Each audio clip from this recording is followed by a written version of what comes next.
everybody, welcome back to Bedtime Stories with Meow.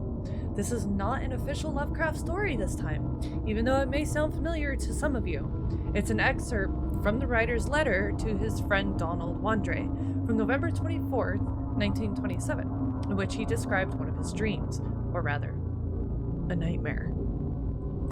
Again, all profits from DLCs are donated to humanitarian and organizations, so yeah, let's delve into it. My dreams occasionally approached the fantastical in character, though falling somewhat short of coherence. One scene is especially stamped upon my recollection. That of a dank, fetid, reed-choked marsh under a gray autumn sky. I'm sorry, but I needed to say that of a dank, folded, reed-choked marsh under a gray autumn sky. When did we go to Staten Island all of a sudden? When are we from New York? Wait, is H.P. Lovecraft from New York?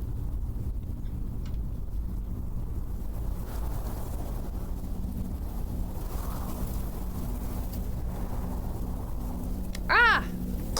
Never mind! It's the Rhode Island accent! Alright, as always, we need to look for the Eldritch symbols, and there's a lot of them, apparently. Dreams and letters. In letters to his friend Donald Wandre, Lovecraft described two of his dreams. After the writer's death, they were sold to the publisher of the Scienti Snaps / Bizarre magazine and published in the form of short stories. The first one, titled The Very Old Folk, tells the story of one of the provinces of the Roman Republic and mysterious mountain inhabitants performing terrible rituals. The second one was titled The Thing in the Moonlight and was published in January 1941. The publisher added a fabricated beginning and ending to it, in which Lovecraft, unable to free himself from the nightmare, mentally contacts a stranger.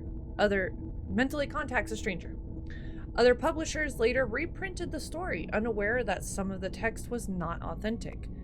It is this dream that we present here, in its original form, without any additions.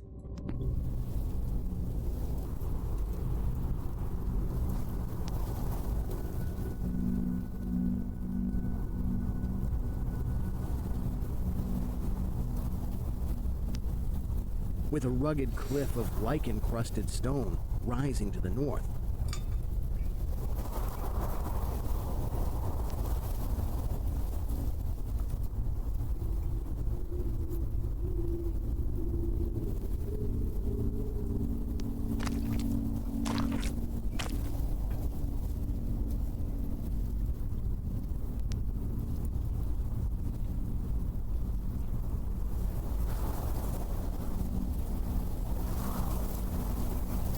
Was there a scythe just laying there?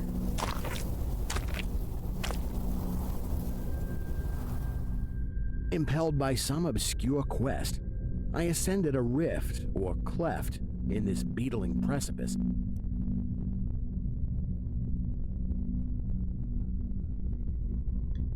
Trying to look for the Eldritch symbol.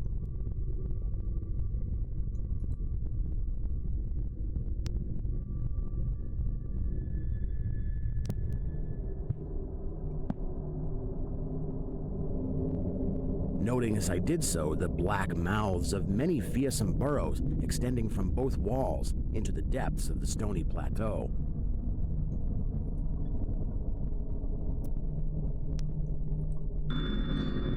The author's voice. The protagonist, whose fate you follow, is Lovecraft himself. After all, it is an account of his dream.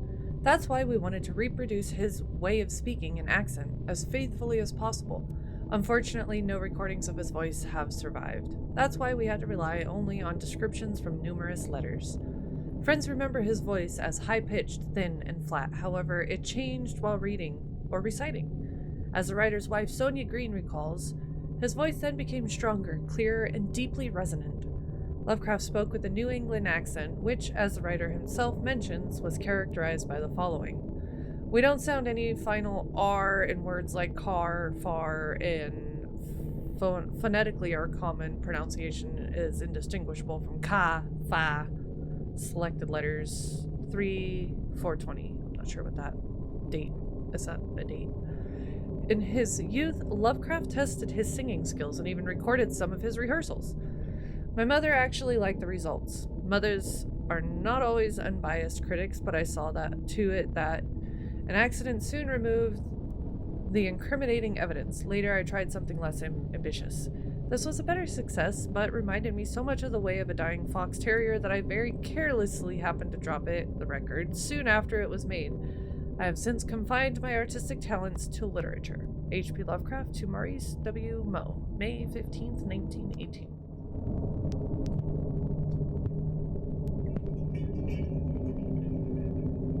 At several points, the passage was roofed over by the choking of the upper parts of the narrow fissure. These places being exceedingly dark and forbidding the perception of such burrows as may have existed there.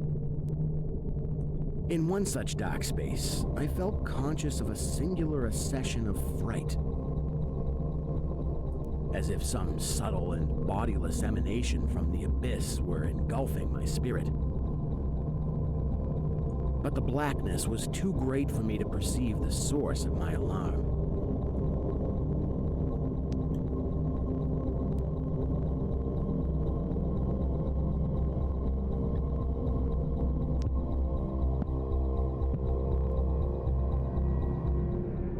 At length, I emerged upon a tableland of moss-grown rock and scanty soil, lit up by a faint moonlight which had replaced the expiring orb of day.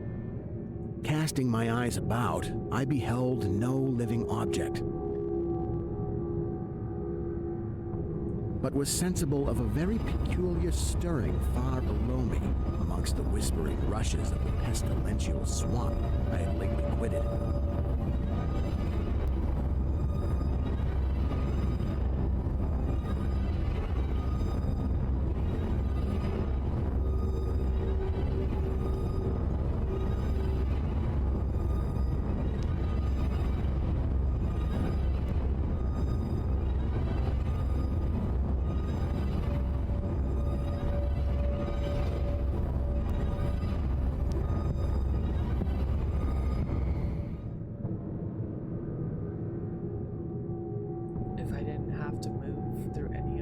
I would be taking a nap. This would be nap time.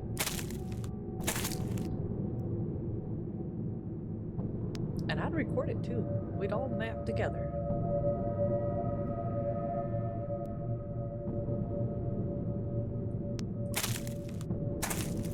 Moving through a field right now on the top of a plateau. After walking for some distance, I encountered the rusty tracks of a street railway and the worm-eaten poles which still held the limp and sagging trolley wire.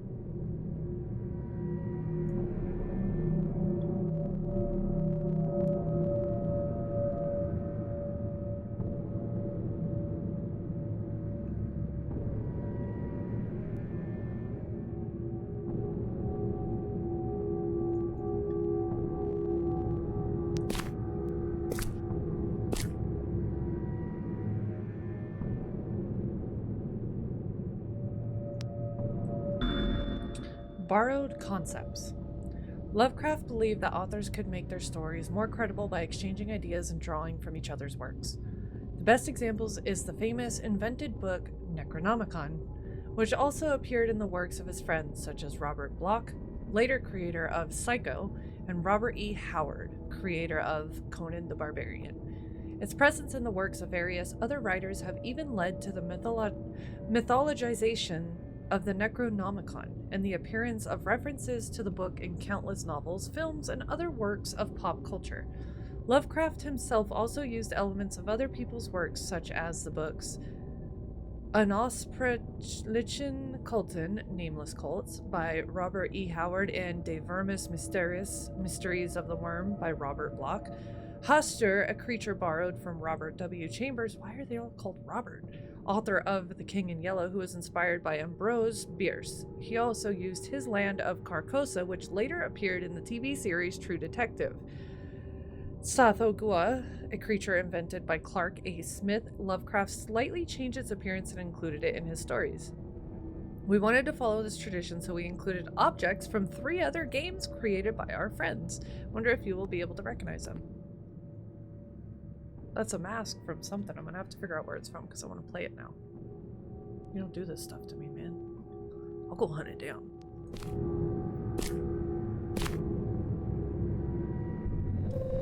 Following this line, I soon came upon a yellow vestibuled car numbered 1852 of a plain, double-trucked type, common from 1900 to 1910.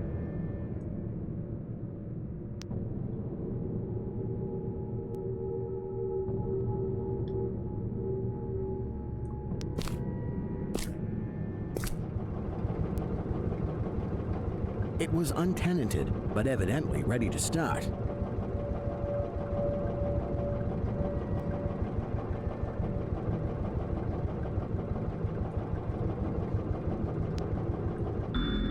Railway. The railway has always fascinated people. The mighty power of machines, the freedom to travel vast distances, the romanticism of almost unrestricted exploration. Thousands of strangers passing each other every day, but also the desolate train stations, dreamlike journeys through the night, fatal accidents, and dangerous strangers. No wonder that this topic attracted horror and fantasy writers. From Charles Dickens' The Signal Man, through Robert Bloch's award-winning That Hellbound Train, to Clive Barker's The Midnight Meat Train. Oh my god, I didn't know that! I've never watched that movie and I need to see it. It's also impossible not to mention the most important Polish weird fiction writer, Stefan Grabinski, whose most famous collection of stories, The Motion Demon, is dedicated to the railway. You'll be able to get acquainted with his work through our next game. And by the way, the steam locomotive was first used to transport passengers in 1825. I wonder if it has anything to do with the number dreamed by Lovecraft. 1852, 1825. I mean, brains have a weird way of working, so that could be a big possibility. The trolley being on the wire and the air brake pump now and then throbbing beneath the floor.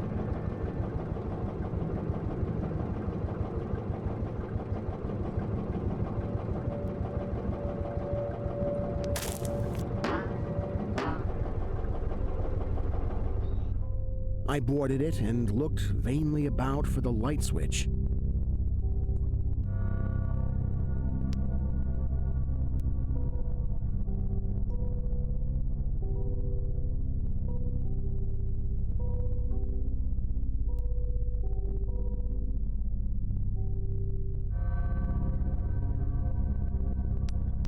Noting as I did so the absence of controller handle, which implied the brief absence of the motorman. Then I sat down in one of the cross seats toward the middle, awaiting the arrival of the crew and starting of the vehicle.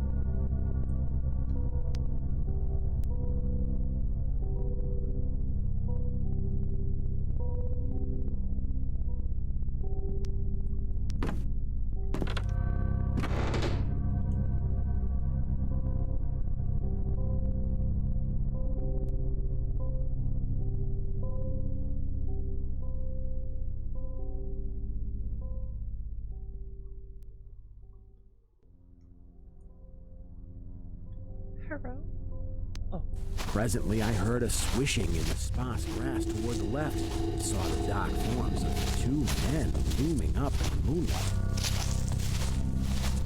They had the regulation caps of a railway company, and I could not doubt but that they were the conductor and motorman.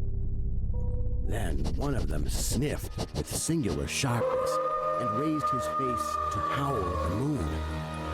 The other dropped on all fours to run toward the car. I leapt up and at once raced madly out of that car.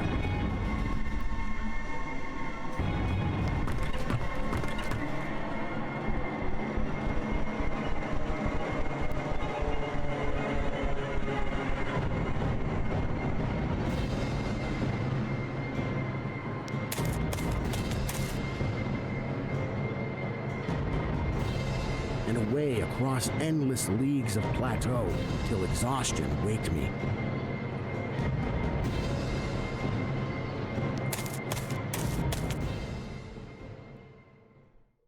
doing this not because the conductor had dropped on all fours, They made that look really creepy is what I was about to say. but because the face of the motorman was a mere white cone, tapering to one blood-red tentacle.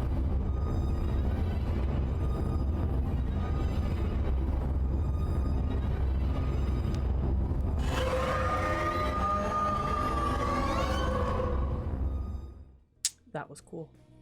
I like that. I like that a lot. Thanks for playing. Thanks for watching. Thanks for listening. I hope you have a wonderful day or night wherever you are. And I will catch you in the next video. May journey take you to warm sands, my friend. Catch you elsewhere.